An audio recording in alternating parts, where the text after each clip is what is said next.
Doctora Angélica Beveraggi y voy a hablar sobre las medidas de control en las leyes mayores y menores de la epidemiología.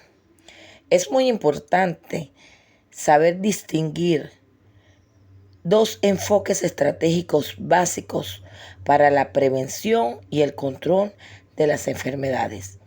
El primer enfoque debe de ser a nivel individual y el segundo enfoque a nivel poblacional. Esta distinción fue propuesta por el autor Roses en el año 1981 y cobra mucha importancia bajo el modelo de determinantes de la salud, en el cual, como hemos visto, la enfermedad en la población es el producto de una compleja interacción de factores proximales y distales al individuo, en interdependencia con su contexto biológico, físico, social, económico, ambiental e histórico.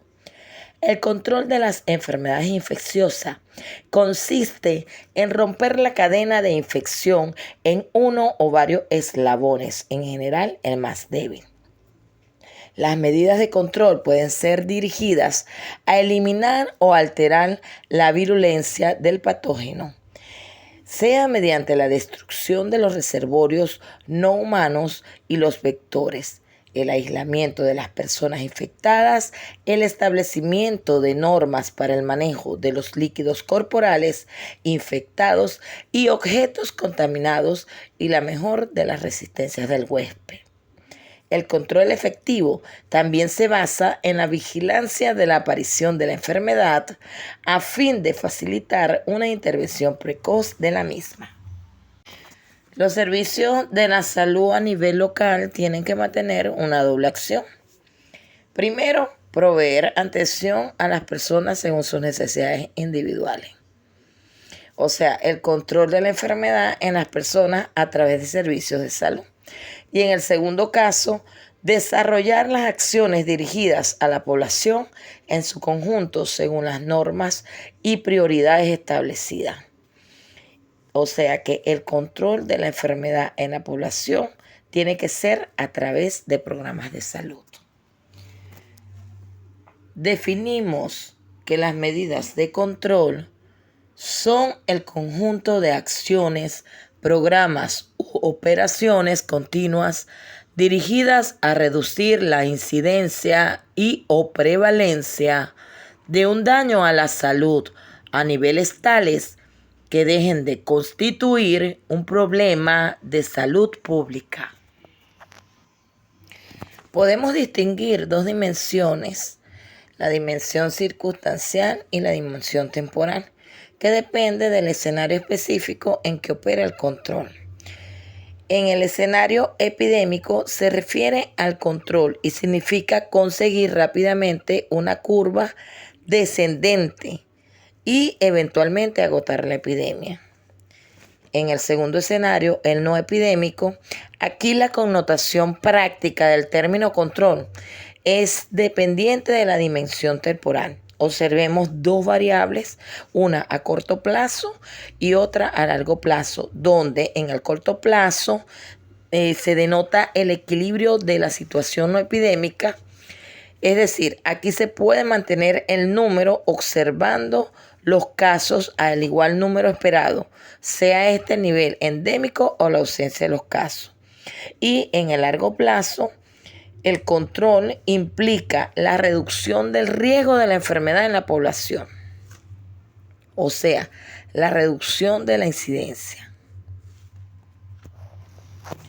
Las medidas de alcance poblacional se han definido en función de sus objetivos en salud pública, que pueden ser el control, la eliminación o la erradicación de la enfermedad. Definamos tres conceptos muy importantes. El control de la enfermedad es la aplicación de medidas poblacionales dirigidas a conseguir una situación de control de la enfermedad, es decir, la reducción de la incidencia de la enfermedad a niveles en que deje de constituir un problema de salud pública. La eliminación de la enfermedad se refiere a la aplicación de medidas poblacionales dirigidas a conseguir una situación de eliminación de la enfermedad, es decir, aquella en la cual no existen casos de enfermedad, aunque persisten las causas que pueden potencialmente producirla. La erradicación de la enfermedad se refiere a la aplicación de medios poblacionales dirigidas a conseguir una situación de erradicación de la enfermedad, es decir, aquella en la cual no solamente se han eliminado los casos, sino las causas de la enfermedad, en particular el agente. Y por último, las medidas de control dirigidas a los eslabones básicos de las cadenas de transmisión. Dirigidas a los agentes tenemos la desinfección, el aislamiento, la esterilización y la cuarentena. Cuando son dirigidas al reservorio, se aplica el aislamiento y la cuarentena, la inmunización con vacunas, el control sanitario y la eliminación de garrapatas y criaderos de vertederos. Cuando van dirigidas a la puerta de salida, se aplica el aislamiento y la cuarentena.